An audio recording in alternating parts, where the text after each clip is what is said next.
রাধে রাধে। আজকে আমি কলার মোচার বড়া করব। তো আমি মোচাটাকে সিদ্ধ করে নিচ্ছি।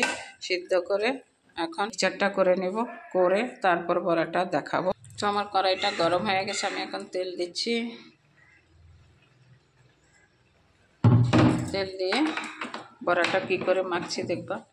প্রথমে বেসন দেবা, মোচাটাকে সিদ্ধ করে মিক্সার করে নিয়ে বেসন দেবা। বেসন দিয়ে তারপরে হলুদটা দেবা, যতটুক লাগবে অতটুক দেবা।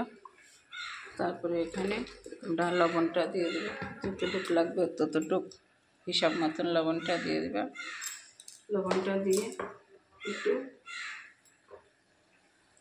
জিরার গুঁড়ো দিয়ে দেবা। জিরার গুঁড়ো দিয়ে তারপর কটা ধনে পাতা দিয়ে দেবা। ধনে পাতা দিয়ে এটাকে ভালো মতন মিক্স করে নেবা।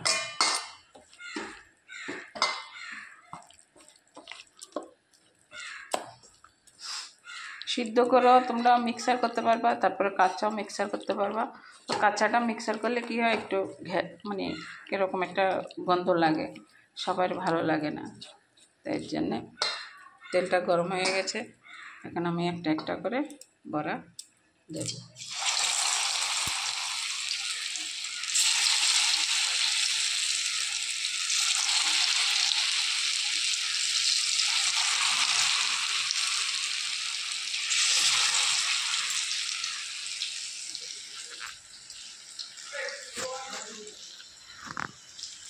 তো এখন আমি মোচাটা করব।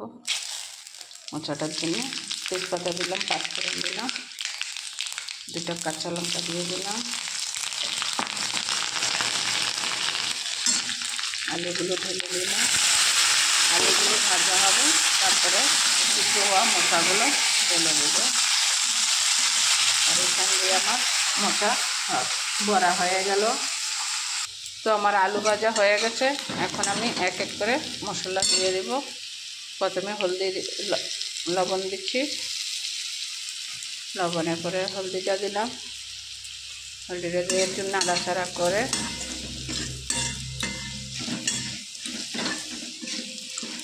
তারপরে এবার আমি মোচাগুলো দিয়ে দিচ্ছি।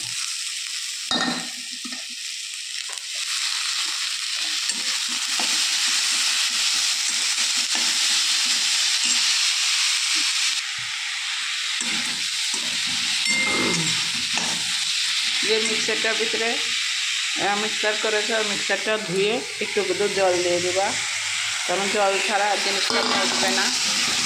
একটু জল দিয়ে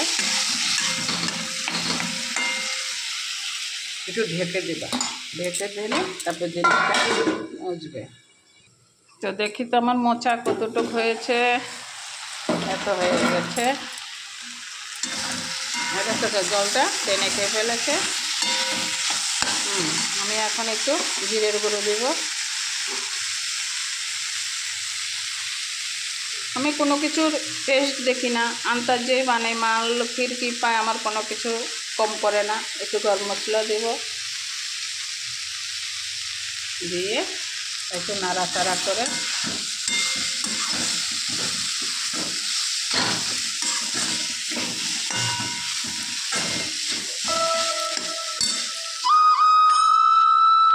তো ফাইনালি আমার কলার মোচা হয়ে গেছে। এই কলার বড়া, মোচার বড়া, আর এলো মোচা, আর এখানে করলা ভাজি, আলু ভাজি, আর এখানে একটা নিরামিষ তরকারি। এই ডাটাগুলো কি জানো? এই ডাটাগুলো হলো তোমার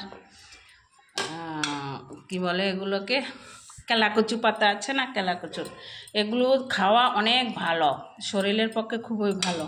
তো আজকে এতটুকুই। রাধে রাধে।